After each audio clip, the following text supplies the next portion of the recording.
Hey you, welcome back. If you're new, my name is Yubi. I use she, they pronouns, and this is You Becoming a Spiritual Journey. In 2020, I experienced what many people call a spiritual awakening, and I had no idea what to expect. In search for answers, I realized no one had documented the behind-the-scenes process of this unknown process. Without giving it a second thought, my friend helped me purchase a camera and create this channel to show people what the healing process looks like when you're determined to get to the other side. The more I recorded, the more comfortable I got speaking up, but mostly I got comfortable speaking my truth. After many tears, heartbreaks, and breakthroughs, I can confidently say this journey has been worth it. Get ready to get triggered as you watch my transformation unfold. This daily video journey is nothing fancy, nothing professional, just real, unedited, secret experiences unleashed for the world to see. All I ask is for you to keep an open mind, listen, observe, and take notes, because as I go through this process, I leave behind breadcrumbs to help you with your healing journey. Are you ready for what's next?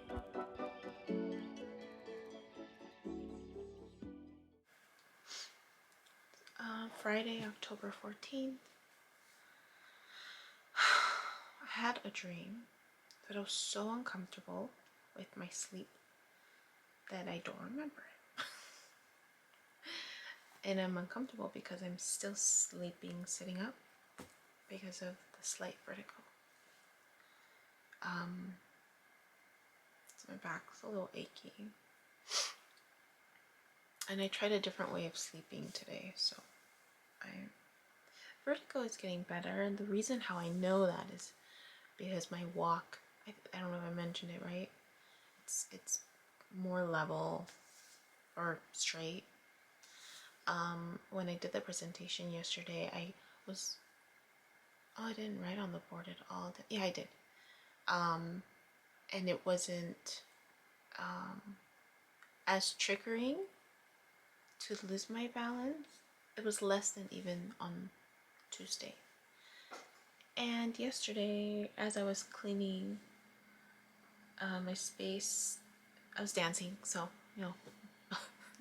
I couldn't do it for too long, but I was able to do enough dancing to feel good while I was cleaning and not feel like I was toppling over, because I was preparing the next videos for the next chapter, because it's going to come to an end this weekend, and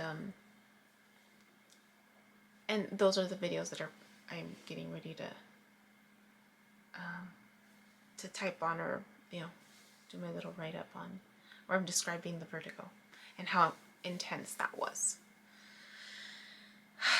I still have to bend down looking straight up, and that's okay. So it's definitely less, and I'm managing it better. My mom, that's what I wanted. My mom tried, she finally tried the thing, the grounding mat, that the bed mat that I bought her. So she sprained her back, de la columna, the spine. She says she sprained the middle of her back. She's a nanny, so she was carrying a baby, and she sprained her back. And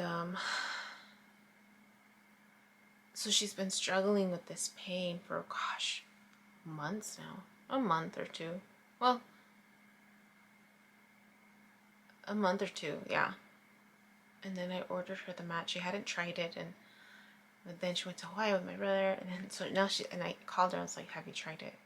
And she found a way to try it, and she said, "Yubi, it worked." She said, overnight the pain went away. The spray, because she had sprained it. I was like, yes, it's working.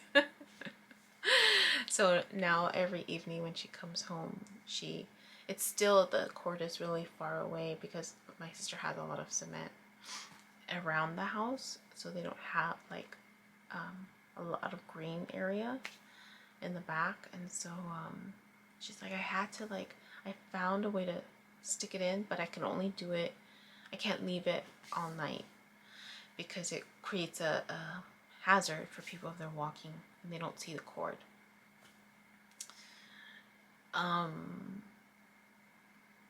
But she was using it as I was checking, and I was like, okay, good. Why was I going to bring that up? I found a pattern in something.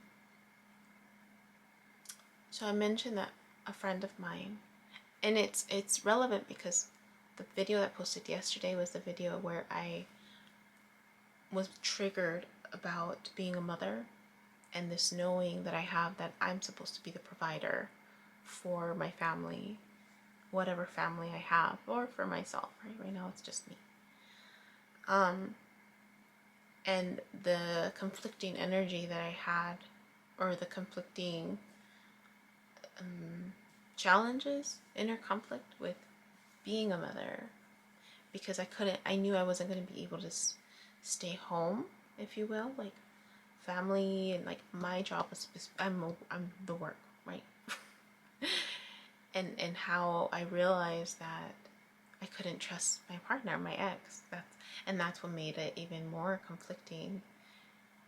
And I think, and then I realized, well, it's because I hadn't trusted myself that I would say something, or that we would figure it out, right? Or at least my contribution to it, because I was already having issues with him. And so in that dream, I highlight two childhood friends that were the most private people that I knew, when I realized that I wanted to do my family life private. So work could be public, but family is private for me. And the realization of that I like that, having these two childhood friends that are the most private people that I know in the car with me. So one of those people is the friend that I mentioned, whose mother was ill, who was my mom's best friend. They had rifts, and this was the parent that the mom that I really appreciated the nurturing that she gave when I would visit my friend, because my mom wasn't very affectionate with me, and at that time in my life, she is more now, but at that time in my life, my mom was under stress, and so my friend's mom was the one that would be more affectionate when we would have sleepovers. So this, and I mentioned how they were very private, and how I had a dream about them too, about my friend and her sisters, and all the baggage that needed to be cleared out from their house. So I just happened to ask my mom if she had any updates. I haven't called her because we lost touch. And it was a relationship that was unbalanced. It was always a relationship that was unbalanced, because anytime I tried to reach out, it felt like I was always the one reaching out, and they wouldn't. So I pulled back. I said, no more. I'm done. And they never even asked for help. They don't act like, so I was like, fine, they want to live their life that way, that's how they're going to live their life. Well, I'll love them from a distance. So my mom's telling me how, again, the expectation that they had was that my mom would go and help, because they don't have anybody else. And I told my mom, I said, because my mom's just like, I'm struggling too, right? And she has responsibilities where she's at with my sister, and also taking care. So it's kind of like abandoning this to go take care of someone else. So it's, that's what she used to do, right? Her friend was, her life was her children, and they have a tendency in their family to not ask for help. And so I told my mom last night, I said, don't feel obligated to go if that's not where you feel you need to be, even if she's your friend, I said. And then she's just like, well, the Bible says, it's, what is it? Your true friends when it's their time of need, or something like that. And I said, Mom, I'm like, you guys had a rift, like relationships change. So the expectations change. I said, that makes an impact, and it doesn't make you any less, whatever the Bible, this righteous, or like, it doesn't make you any less, period. if you don't go, you have your responsibilities. So I just said, I'm just saying that. Don't feel pressured. Don't feel pressured, I said. Do what you feel is, if you want to go because you feel like you need to go, then go. But if you don't force yourself to do something just because, right? If I thought about it some more, what she said and how people go and give too much of themselves, right? And I thought about it some more, and I thought about these two friends. Well, the other friend was MIA, right? To the point where she also was struggling, and we all knew she was struggling, but she was not asking for help. And I remember I would reach out. I mean, gosh, we live in I only live not that far from her. And when I came here, I asked, I was like, hey, let's visit, right? I'll come to you. I'll help you with the girls. Let's reconnect, rekindle our friendship. Crickets. Crickets. And it got to the point where I'm like, I'm done. I'm done reaching out. Like, she's living her life, fine. She wants to be that private, fine, right? There were two private people, but to the extreme. There were two private people, with these two friends of mine, but to the extreme private, where they didn't even know how to ask for help. The other extreme, where I was being, I just realized that right now. The opposite, right? And I don't know how long this disclosure will last. Now I understand it more, the way it's on my birth chart. This need for me to speak my truth, to show my truth to people. I have a suspicion why, right? If I'm entertaining and putting the puzzle pieces together, it's for whatever's going to come next for me in later adulthood, and the need for this transparency to be out there, right? When we think about people in power, we don't know a lot of their lives. We don't know, and then the secrets come out, and then, it's a fiasco.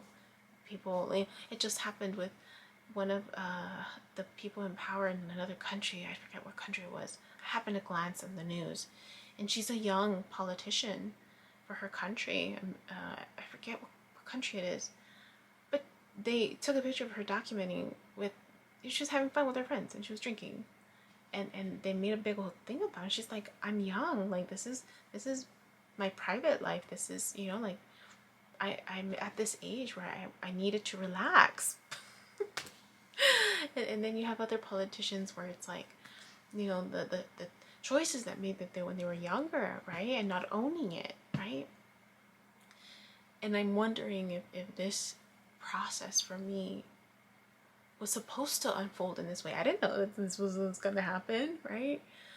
But if I'm entertaining the idea that these dreams that I've had about my future, there's truth in it, a whiff of it even, then I understand this process of exposure, right? Exposing my transformation for people to see, right? To document. Because and it goes back to what I've been saying, this shift in the world towards transparency with one another, right? The fact that I could see certain things when I sleep with someone, it's not, or when they're next to me, or when there's an exchange of some type of energy, and it continuously being proven and proven and proven. Something like, okay, there's gotta be some truth there, right? And I'm entertaining ideas, right? But it makes sense to me. We've swayed to the other side of not being able to trust one another. And I'm just wondering if that's part of this process of complete transparency, right? Owning your truth, discovering and owning your truth, where you are, and then realigning so that you can continue to work at owning your truth and being confident in your truth and loving yourself unconditionally. This word love was also something that I thought about. And I thought about how unbalanced it was for me to love this person so much. Jose Jesus Cisneros, like how that unfolded and how unbalanced that was. This unconditional love, it was unbalanced because I would have lost myself. I would have lost myself. And how important it was for him to not choose me, because that's the reflection that I needed to it was exactly the mirroring that was occurring, because I had already been in a relationship with my ex where he didn't choose me, right? I was interpreting it that way.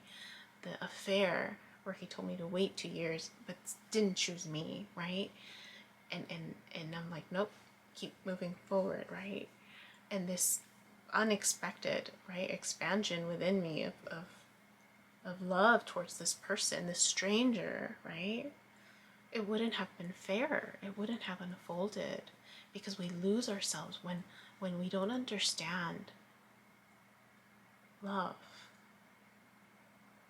The new interpretation of love, the new interpretation, the new definition of love, because we view it in a way where it's self-sacrificially. And no, that's unbalanced. When it's self-sacrificial love, that's unbalanced. And the importance of going through this heartbreak so that I can